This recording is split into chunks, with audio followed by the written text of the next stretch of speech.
Hey, I'm ElusiveKev, Mr. Welcome back to Monster Energy Supercross as Kev Hillman is rolling.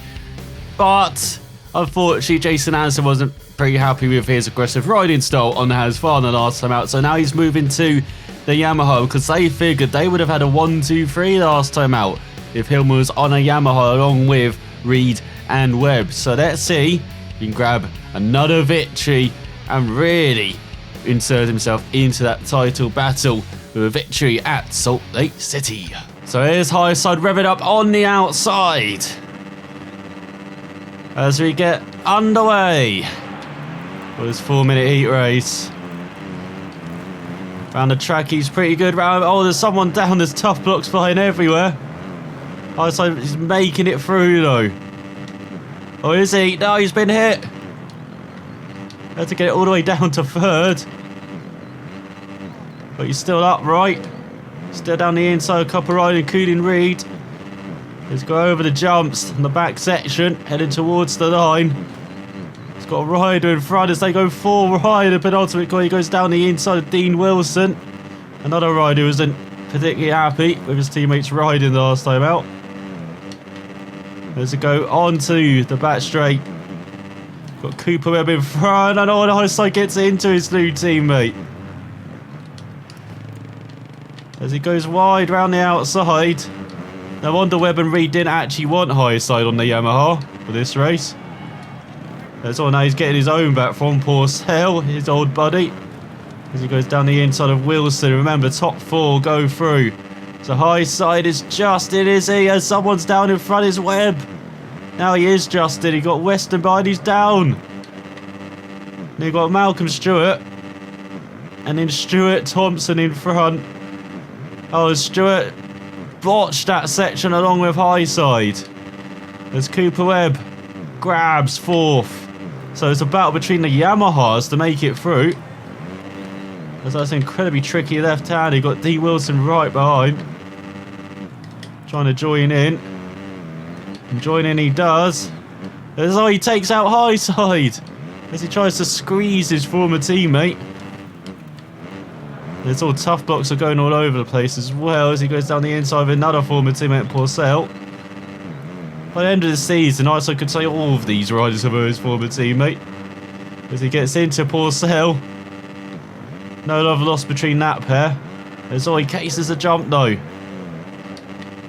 As can he land it? That's it. Now he's getting into this back section. And right on the tail of making it through into the main. As Marvin Muskin has just rolled into the distance over Stuart Thompson.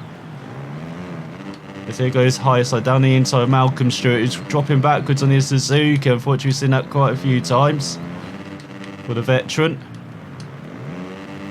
And here's Highside trying to catch up to Webb. And once it still is between the Yamaha pair who makes it through, is Wilson very slow. Gets overtaken by Webb. He's got Highside down the inside. He goes through. So it's both Yamahas through at the moment. In 4th and 3rd. As the high side gets hit by Wilson. But he makes that jump easily.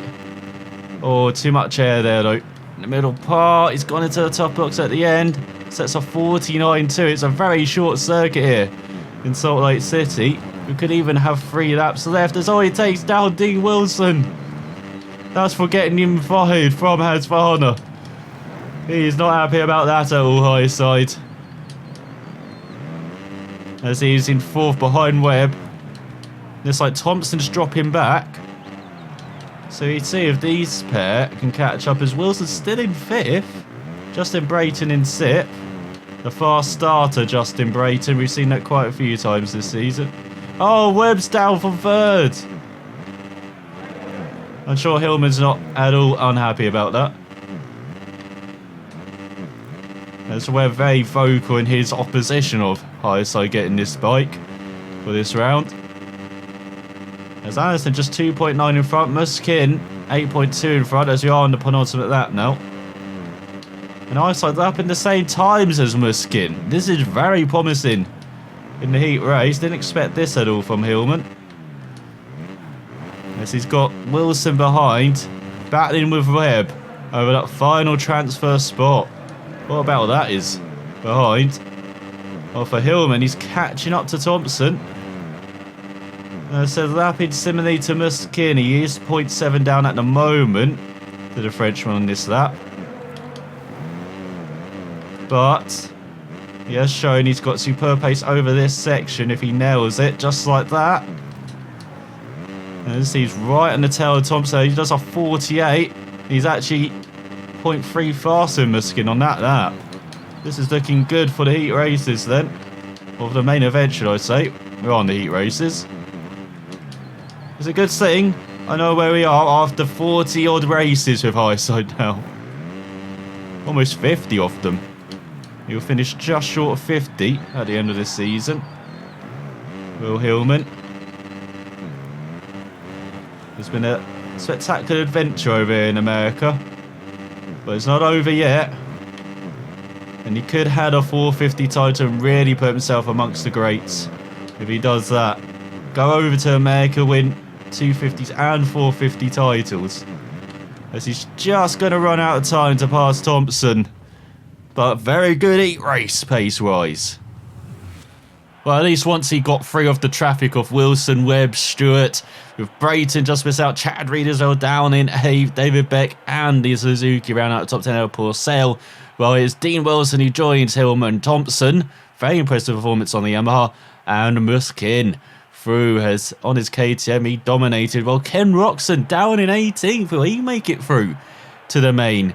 We will find out shortly. The best Supercross racers in the world have loaded into the gate here at Rice Eccles Stadium in Salt Lake City, where the high altitude and high intensity is always the story of this round of Monster Energy AMA Supercross and FIM World Championship.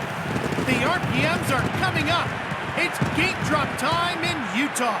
He has the speed and is definitely the one to beat, but can he handle being in the spotlight and the pressure? So here's Highside revving up alongside CD and Millsaps. Just ready to get underway, under the lights. And what is happening to the leaders? They've all taken each other out. This Highside goes into a tough block, but survives. Just like a number of riders, Kuhn Anderson, Kuhn Roxon, as he's going for the lead, is he? Past Seeley. Has he taken it? Ahead of Baggett, he has. Highside leads in Salt Lake. With Dungy rounding out the top 5. And looking at the top 10, we've got Roxon in 6th. There's Marvelous Marvin, way down the order. Got Dean Wilson in 4th, Baggett in 2nd. Almost in the lead though. Psycho's got his very wide, almost get wiped out by Baggett as well. As all this surface is so loose. So sideways we have to get on this Yamaha. Get around corners. That could lead to trouble. But not on this second lap at least so far, even though he cased that final jump. Now he's going all over the place. There goes the momentum. There goes seconds. It's not just a second that costs you. It costs you seconds messing up like that. So they'll bag it into the lead. So Ison having it all his own way and Baggett just blocking him a bit into the corner. Also trying to go around the outside. No brakes on this thing. Yeah, when he tries to brake, it just goes all over the place. Not like in this loose surface that is the Yamaha. And not like in Baggett at all. As he holds on, be very aggressive eyesight in this part of the season.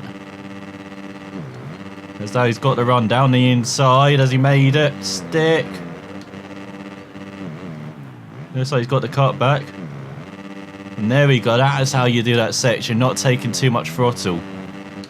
All of this track's like a rhythm section as he gets up into the lead, rocks it up to 4th. Hello Dungy, look at the sliding into that corner, must be great for spectators. You've got Sealing 3rd. Most importantly, Roxon off the podium. It would be fantastic for Highside heading to East Rutherford, New Jersey. MetLife Stadium, penultimate race. Often goes well around there. Same can't be said about Vegas though, the last round. But still, could be setting up a fantastic championship fight there. A 4-way fight still, 5-way fight. Let's not rule out Seeley, shall we? Especially as he's third this race. And scoring solid points. Got Justin Brayton around at the top 5. Nice side setting 49. It's not setting the world alight in the lead, but he's still got over a second lead over Baggett, but he's kind of holding back Seeley and Roxon at the moment. So once they're unleashed, the Honda pair, pace will be upped. We're up another gear in this race. He goes up to second. As we're over a further the way through the race. You can really hear off the throttle so much. That's why this track's perhaps not the best idea. It's so one-paced. It's, as I say, it's all the rhythm section.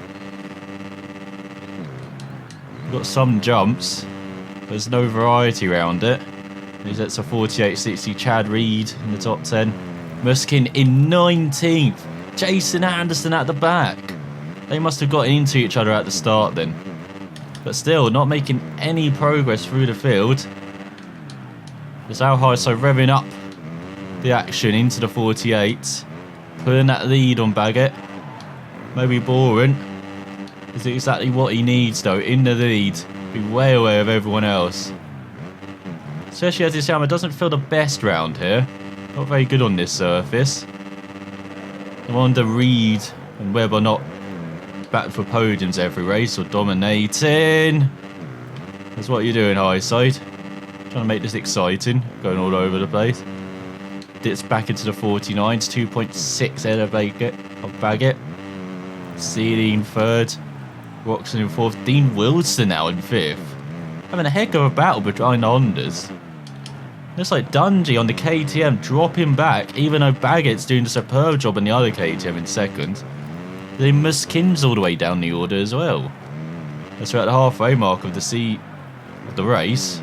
Way past the halfway mark of the season. We're in the final chapter of the season.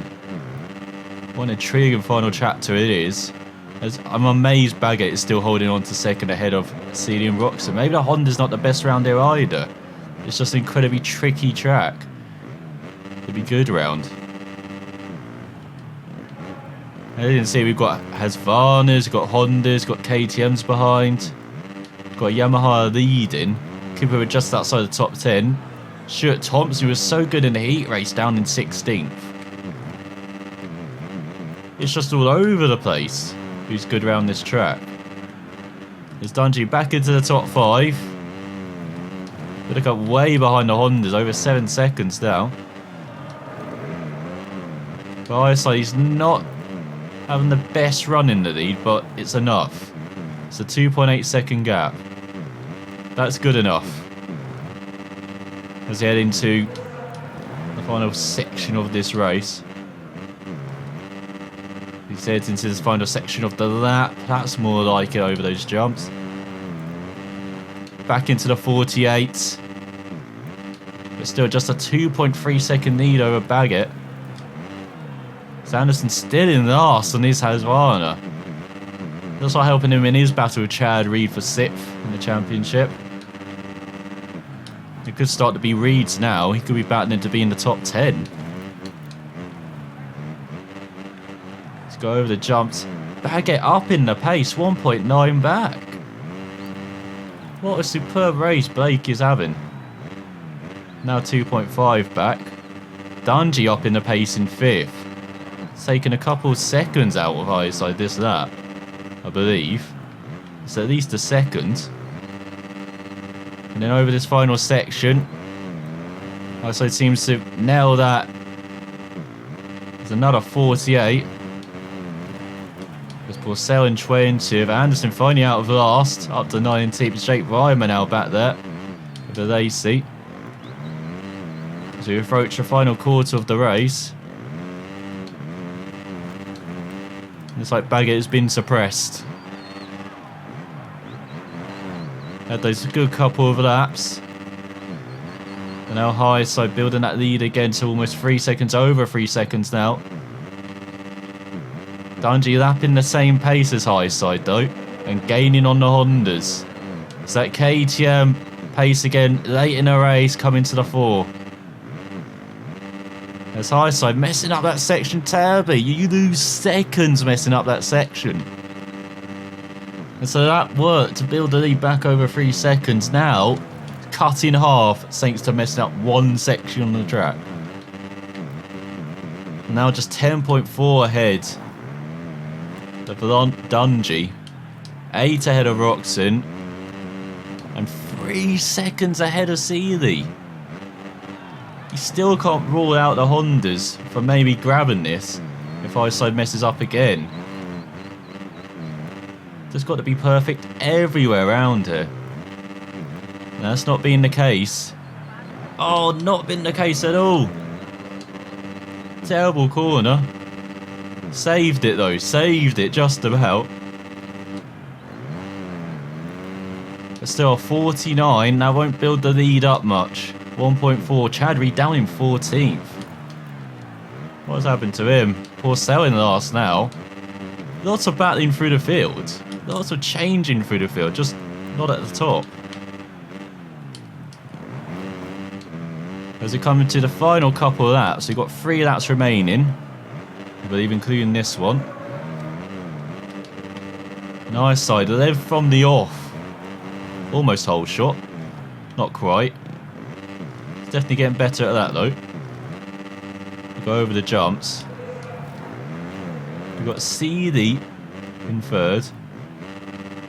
Roxon in 4th. Dungey in 5th. And a 48, that's more like it. That's when you need to produce at that times. Cooper down in 13th. Dungey 11.6 back. It seems like the charge from the riders behind has been suppressed by Highside. Still needs to keep it together though. This is a rhythm section. If you get one section wrong, it really can cost you lots of time. You have to be perfect almost everywhere on this lap. That's why it's such a difficult course as well. It might not be one of the best courses I feel, it being so one-paced, but definitely one of the toughest as well. Up there with Anaheim in difficulty. Go over this final section. Onto the final lap with a 14 high. Muskin up into the top 10 in 9th. Great comeback from the KTM rider. Running pace when he needs it. Let's go over that horrible whip section for the final time. Absolutely terrible from my side. As you can see, that killed his pace going into the next section. Here comes Baggett. Can't be affording to mess up on this final lap, high side. Baggett is right there. If he makes even one tiny mistake, Baggett can pounce. Maybe 1.5 back now, but still. It's not comfortable at all over this final section. It looks like he's passed with flying colours. They go through the final corner. And Highside wins. Important victory. He's 3rd in a row. With a superb performance from Baggett on that KTM in 2nd. Seeley in 3rd. Roxon 4th. Dungey of Millsaps. Brayton down to 7th in the end. Dropping back along with Dean Wilson. Muskin up to 9th. Just 51 thousandths of a second behind the Husqvarna. Then Stewart leading a Suzuki train in 10th ahead of Barsha. Trickle. Webb in 13th. Anderson up to 14th ahead of Chad Reed, who really dropped down through the race. Stuart Thompson disappointing after that heat race performance, with Chris Porcel at the back. Those 3 rode the wheels off their machines. We have a tremendous championship fight brewing.